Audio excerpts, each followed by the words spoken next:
আসসালামু আলাইকুম দর্শক।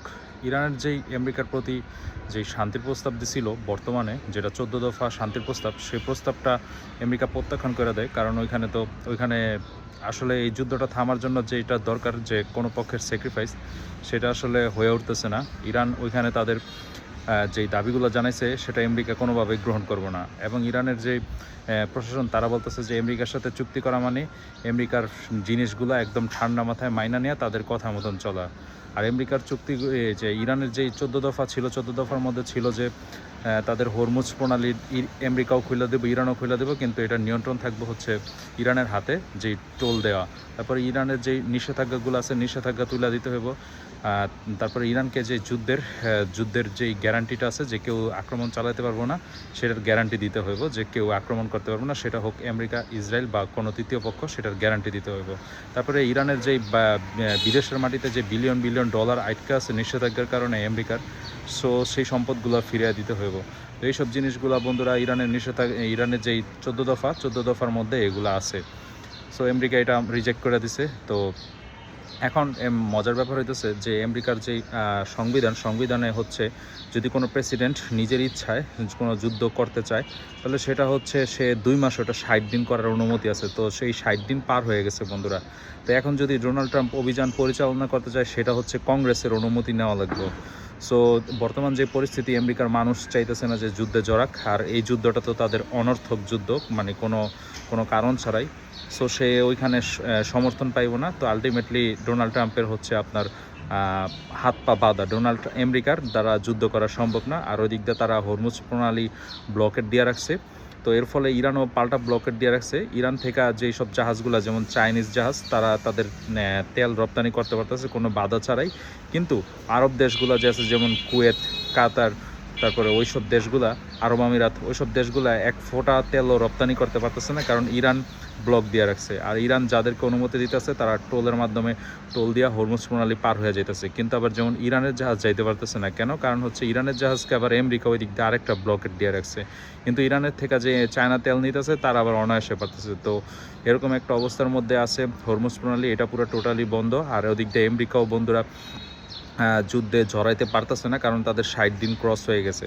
তো এখন কি করব? তাদের আরেকটা অপশন আছে, সেটা হচ্ছে তারা ইসরায়েলকে দিয়ে যুদ্ধ করাইবো। আপনারা জানেন যে ইসরায়েলি সেনাবাহিনীতে যেই ম্যাক্সিমাম যেই পাইলটগুলো আছে, বা ইসরায়েলের যেই এয়ার ইন্ডাস্ট্রি, তারপরে ইসরায়েলের যে যুদ্ধ বিমান, তারপরে ইসরায়েলের মিসাইল, তারপর হচ্ছে আপনার আয়রন ডোম বা যেসব ডিফেন্স ইকুইপমেন্টগুলো আছে, এগুলো সব ম্যাক্সিমাম হচ্ছে আপনার আমেরিকান জয়েন্টভাবে তৈরি। সো তো এখন এই নেতানিয়াহু গতকালকে সেগুলা অনুমতি পাওয়ার জন্য যে আমেরিকান যে পেন্টাগন অথবা যে যুদ্ধমন্ত্রী, তার সাথে আলাপ করছে যে এটা কীভাবে কী করব, মানে আলটিমেটলি সে আর কি যুদ্ধ শুরু করতে চাইতেছে। তো আর আমেরিকা ওই জায়গায় বাধা, সেজন্য সে যুদ্ধ প্রস্তুতি হিসাবে এইসব জিনিসগুলা, আপনার যে ক্লিয়ার করা প্রশাসনিক বিষয়গুলা, এইসব বিষয়গুলা থেকে সে প্রচুর পরিমাণে ক্লিয়ার করতেছে বা চিন্তা ভাবনা করতেছে বন্ধুরা। এর মধ্যে বন্ধুরা, চায়নার যেই আছে আপনার, যারা তেল আমদানি করে ইরান থেকে, তো ওদের 5টা না 6টা জানি যারা তেল আমদানি করে, ওদেরকে আমেরিকা নিষেধাজ্ঞা দিচ্ছে। তো এই চায়না বলছে যে এই নিষেধাজ্ঞা তারা মানে না, আর হচ্ছে প্রয়োজনে তারা তাদের এগুলাকে নিজস্ব নিরাপত্তায় নিয়ে যাইব। তো আলটিমেটলি আর কি চায়না এই নিষেধাজ্ঞা মানতেছে না, তো এর বাইরে।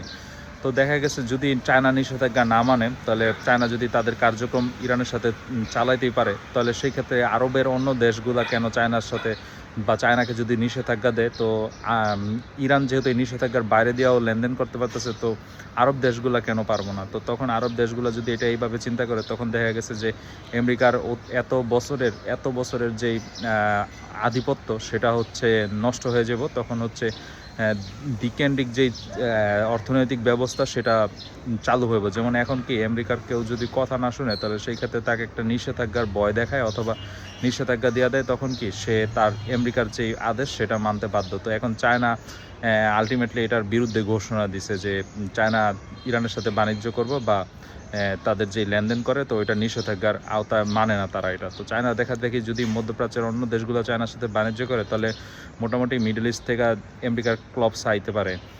তো এটা হচ্ছে এই দিক। আপনারা জানেন বন্ধুরা যে আরব আমিরাত, ওপেক যে তেল উৎপাদনকারী বিশ্বের যে প্রতিষ্ঠান ওপেক থেকে আরব আমিরাত বের হয়ে গেছে। তো বের হয়ে যাওয়াতে তারা আর কি চাইতেছিল যে যুদ্ধের পরে তারা যত ইচ্ছা তত উৎপাদন করবে এবং তারা বাজারটা ধরবে এবং সব প্রফিট করবে এরকম। তো আপনার এখন তো হচ্ছে কি যে ওপেকের অন্যান্য দেশগুলো তারা সবাই মিলে সিদ্ধান্ত নিচ্ছে যে আরব আমিরাত যে বের হয়ে গেছে, বের হয়ে যাওয়াতে তারা সবাই মিলে ওই আরব আমিরাত যতটুকু তেল উৎপাদন করতো তারা সবাই মিলে সেম অতটুকু উৎপাদন বাড়ায় দিবে এবং ওই জায়গাটা ঘাটতি পূরণ করব।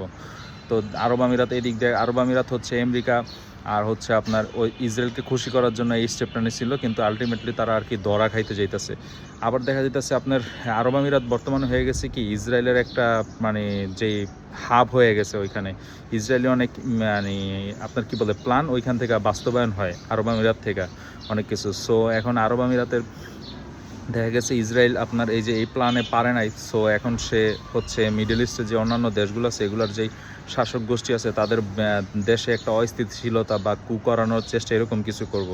তো আপনারা হয়তোবা জানেন যে শারজা, আরব আমিরাত যেহেতু 3টা রাজ্য মিলা একটা দেশ, তো এর মধ্যে শারজা, তো শারজাটা হচ্ছে এখন নিজেকে স্বাধীন দেশ হিসাবে যে কোনো মুহূর্তে ঘোষণা করতে পারে। সেটার জন্য সে ব্যাকআপ চ্যানেলে ব্যাপকভাবে প্রস্তুতি নিচ্ছে। তাকে শারজাকে ব্যাপক পরিমাণে সাপোর্ট দিচ্ছে হচ্ছে আপনার ইরান আর হচ্ছে সৌদি আরব। তো এই সাপোর্ট নেওয়া সে স্বাধীন দেশ হিসাবে প্রতিষ্ঠা করার দিকে সামনের দিকে আগায় যাইতেছে।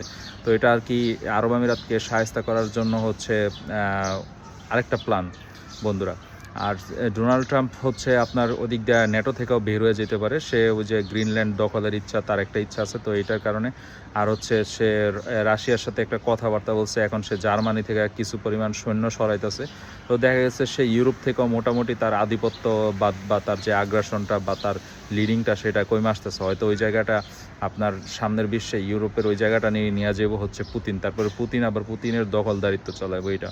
আর আমাদের এশিয়াতে তো মিডল ইস্টে তো ইরানের কাছে ডবল দোলাই খাইলো, তো ওইখানে যদি হাইরা যায় বা পুরোপুরি যুদ্ধই হয় তাহলে নতুন, কারণ ইরানের যে শর্তগুলো আছে ওই শর্তগুলো হচ্ছে আমেরিকার কোনো ঘাঁটি আসলে মিডল ইস্টে থাকবো না। তো দেখা গেছে যদি ওইরকমভাবে হয় তাহলে মিডল ইস্টার আগামীর যেই নিয়ন্ত্রণ সেটা হচ্ছে ইরানের হাতে চলে যেতেছে।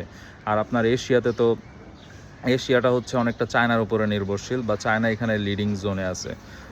তো দেখা গেছে আপনার চায়না তাইওয়ান দখল করতে পারে, বা চায়না এই জায়গাটায় লিডিংয়ে আসতে পারে। আমেরিকা তাহলে হয়তো বা এই সাইড থেকেও তার মানে পলাইতে হইতে পারে।